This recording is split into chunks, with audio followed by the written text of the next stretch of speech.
It's going to get a little hairy, guys, so buckle up. Make sure you grab some coffee or tea.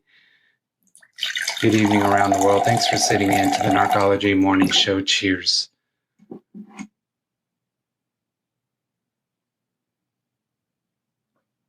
Well, guys, I said on the previous video, the narcissists, they're all in with you.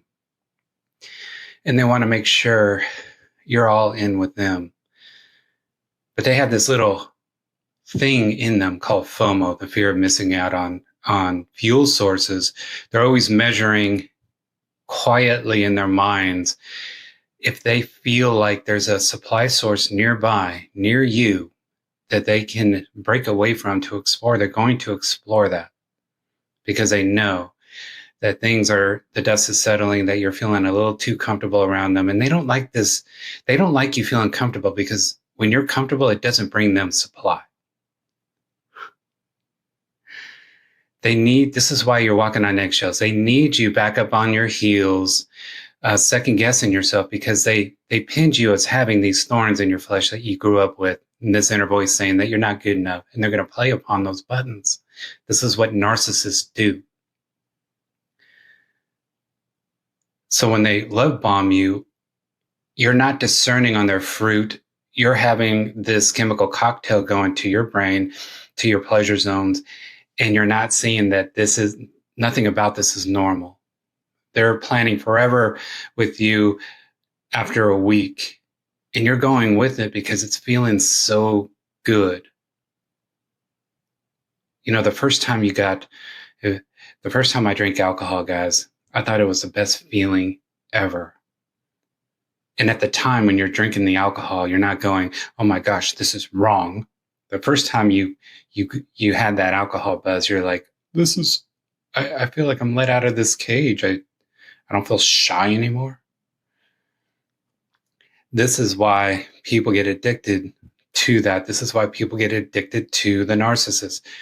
Normalcy was eviscerated far before you thought it was eviscerated. Nothing about this fake relationship was normal, and they knew that. They're playing upon the fact that you're feeling this buzz. They're not throwing down any boundaries with you. They're not judgmental with you. But at the same time, you're feeling all these pleasure chemicals. You know, blasts from the past are getting to them. They're open. This is an equal opportunist narcissist here. They're willing to hop on a plane, being newlyweds with you, hop on a plane to go see because they're curious about another supply, just in case they're not missing out on someone better. Because the dust is settling with you.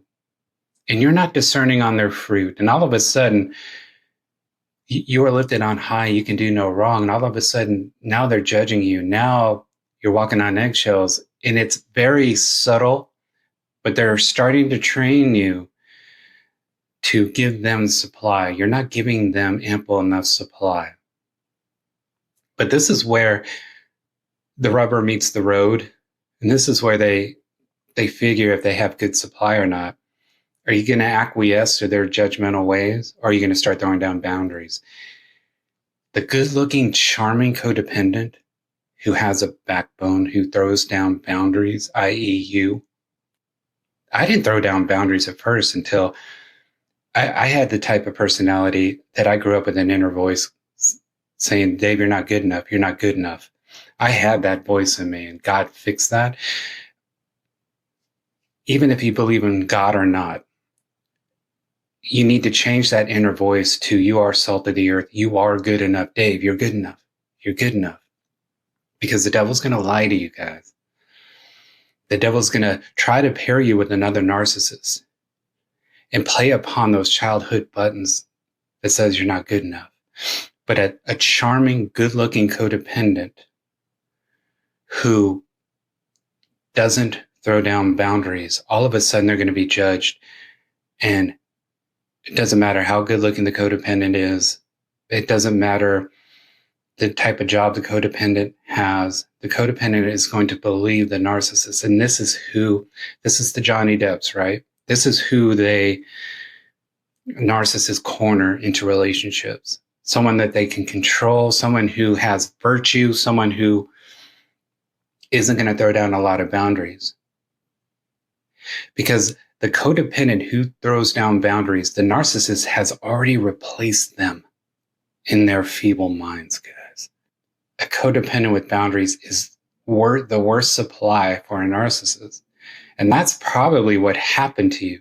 Even though you have that voice, let's say you grew up a little emotionally abused, that you couldn't do anything right, you still have boundaries. Once you start throwing down the boundaries, everyone has their breaking point. The narcissist has already replaced you in their mind. It's only a matter of geography. It's only a matter of biding their time. They're going to replace you, and they already know they are. But see, they have to disentangle from you because they know their family loves you, and they have to give their little feeble justifications. Their family knows who they are. This isn't the first swine rodeo for the flying monkeys. Okay, so get that straight. Get this through your mind. Telling the flying monkeys that they have NPD does no good. They already know. They already know. I'm helping somebody here. But what happens, guys? Your virtue and what you brought the narcissist does matter. Because that FOMO thing and following others' supply is going to bite them in the butt. It always bites them in the booty. Always. And they're going to understand their life is coming apart at the seams. They don't have this person bringing them soup, going to Walgreens when they're sick. You know that you brought the narcissist 2 bags of food when they were sick. They miss those virtues. They don't want you to have the knowledge in case they need to come back. This is as soon as YouTube started spitting out narcissism channels, that really hurt the game of the narcissist. But it's amazing. Now that I'm coaching, it's amazing how naive certain areas in the world still are when it comes to cluster B individuals. They don't understand that they're everywhere. And people are still living back in other countries in the 50s going, you got to be a man. I don't want to hear about a woman abusing you. Be a man. We're not talking about physical abuse here. And you're not being a man by staying yoked to an empty meat suit. That's enabling someone who is channeling the devil. You think that's a man. You're absolutely wrong. And I'm coaching, I'm hearing this all the time. And men, especially men in different regions of the world, it's just, you're not being a man. It has nothing to do with being a man. It's about being yoked to someone who is like-minded. So you change that inner voice because you know there are like-minded individuals out there that you just need to be around who aren't going to take advantage of your virtues any longer. And God wants to change that inner voice. I'm helping somebody here. And I want to get to the comments of the day. Really good comments. First up, we have Dana. Dana writes, I've been narc free for nearly 4 years now. The experience almost drove me to self-delete. I have only recently gone to the throne and have given my life to Christ. I know without a doubt God loves me and all of his children. However, I firmly believe that there is no human that has been handpicked for me. I believe the Lord prefers for some of us to walk alone, and I absolutely accept that. I love that comment. I completely agree. Some of us, he wants us paired with someone like-minded. If that is suitable for our own path, each path is different. Paul says that being married, you're subject to the cares of this world, being married. But he made a woman for a man to be together. And if you can do it single without fornication, without, more power to you. But I love that comment. Thank you, Dana. I completely agree with you. Denise writes, well, Dave, yep, my narc walked out after 25 years of marriage. I wrote this in another comment. I'm sure you saw it. These people leave tremendous damage. They're poisonous, venom to your soul. It is more peaceful. And I'm alone in my own with 2 cats who love me unconditionally and 25 years of marriage. That's a long time to be married to a narcissist, which means you're a virtuous, good, quite possibly codependent person. And 25 years is a long time to spend with a narcissist.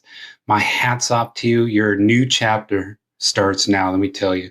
Thank you, Denise. Exodus 13:14 writes, the message is deep, but it's spot on. No buts to that. I've got the trauma bond so bad, I want to go on the attack after being no contact for a year and a half. Mrs. B's always want to make messes of things. Mrs. B's want payback. I can't believe this person did this to me. But let me tell you, when you want retribution with someone in the cluster B, that is true disaster waiting to happen. And God doesn't want you. God says, vengeance is mine, saith the Lord. Don't retaliate in the flesh. Pray about it. Say, God, my heart is broken here. And this person seems to be getting away with everything. Read Deuteronomy 28. Read Psalms 23. My goodness, he is there for us. And they'll come out against you one way and flee before you 7 ways. He takes care of your enemies if you just go to the throne. This is what I'm talking about, guys. Children, I'm talking to somebody out there going, what language is this guy talking? He's your creator, and he wants to take care of you. God. I got some information that confirms that I've known all along. Went to the throne, and the Lord said, don't do it. Don't ruin your life. Now I'm remaining steadfast, no contact. Good video, Dave. Glad you're back doing this again. Thank you so much for helping the channel. Next up, we have 3B. I just love these comments. Keep the comments coming. This is a wonderful community, guys. We need each other. We need to know we're not going through this alone. At least I needed to know. It could be a lonely path when no one understands what you went through. Do you think it's a normal breakup? You'd be wrong. It's not a normal breakup. I went gray rock with my estranged narc wife after the discard, and my mother and sisters-in-law began calling and asking me how I was doing. Now, pay attention to this, guys, because they're going to send flying monkeys. When the narcissist grows up and the enablers around them, that never stops into their adult life. And they're going to placate to the narcissist, whatever the narcissist wants. I want you to go talk to Dave. I want you to go talk to Denise. Go talk to 3B.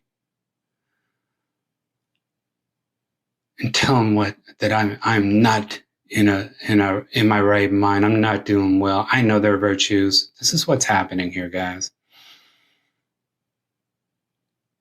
The mother and sister-in-law began calling and asking me how I was doing. These are flying monkeys going, yes, sir. No, sir, whatever you want. Because a narcissist, they're so overbearing with their family, guys. You want to see me? They want a normal existence. It's not normal if the narcissist isn't getting their way. So they learn to placate to the bratty narcissist and the narrative of the narcissist. They were telling me how things haven't been the same since I've been gone, that my estranged narc wife was depressed, being an apologist for her while hoping to garner some sympathy from me. Actually, that's the problem. My estranged narc wife was never made to face consequences or was never held accountable for her actions growing up. Family was always running to her side with a bunch of excuses for her bad behavior, lies, manipulation, worked in her favor during her youth. Yeah, thank you for that comment. It's around the narcissist, the flying monkeys, the sun sets around the face of the narcissist, and they know it, and the narcissist knows it. They're going to discard you like you're a chewed up piece of meat, but then they're going to send the flying monkeys around you wanting to play on your heartstrings, getting sympathy from you, and it's sick. This is why you need to change that inner voice in you. Let God come in you to change that inner voice, because you're going to keep your virtues, but you're not going to be susceptible to be absolutely duped again by the devil and his minions. It's so crucial that you understand what's going on in this world, guys. It's so crucial.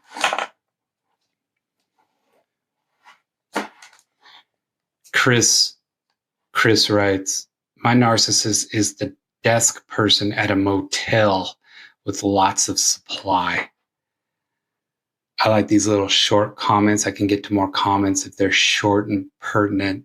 And I just laughed when I read this. I'm like, what a perfect job for a narcissist. Narcissists thrive in public service jobs, waiters, bartenders, you name it, public relations, especially being a politician. They want to garner, of course, all the supply, but they want to be able to meet people to throw into the harem garage. Look at this front desk gal. All she has to do is bat her eyes, and she can even see the supply sources that don't care about love, that are bringing in different women. She wants to be involved in that. There's no moral stature when it comes to a narcissist. She wants this stud in her harem garage. She wants to be a part of this evil. Jaden Tag writes, he discarded me and despised me. I don't even know if he misses me because I called him last week and I am still trauma bonded. Still trying to fix our marriage, and he called me a psycho terror and hung up the phone. I wanted to read this because she is in the discard phase. Thank you for your comment, Jaden. You